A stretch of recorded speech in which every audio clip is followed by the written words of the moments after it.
Nanindigan ng US State Department na patuloy nitong susuportahan ng Pilipinas sa issue ng West Philippine Sea. Sabay paalalang sakop ang naturang teritoryo sa Mutual Defense Treaty ng Pilipinas at Amerika.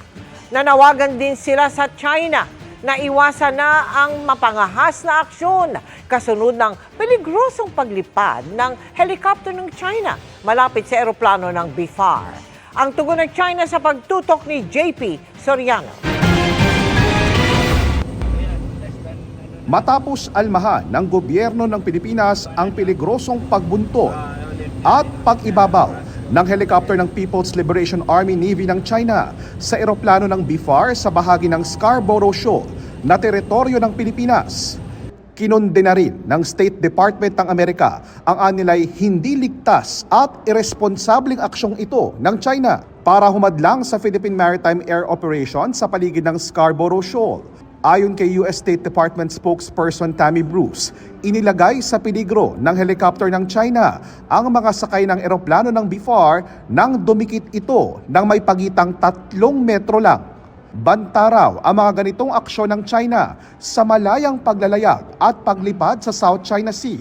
Patuloy raw na susuportahan ng Amerika ang kanilang mga kaalyado para matiyak ang malayang Indo-Pacific. Nanawagan din sila na iwasan ang mga mapangahas na aksyon at ayusin ang mga di pagkakaunawaan sa mapayapang paraan nang naaayon sa international law.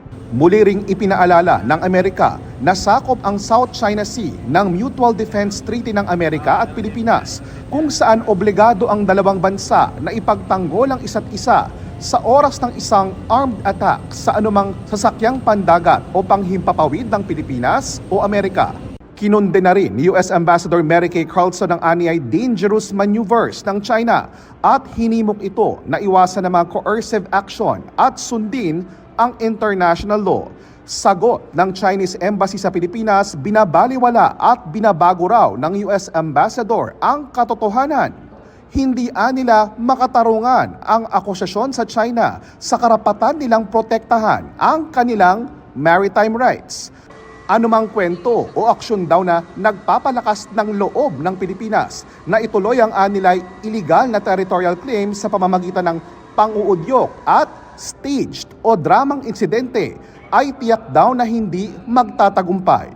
Kinukuha pa namin ang pahayag ng Department of Foreign Affairs kaugnay nito.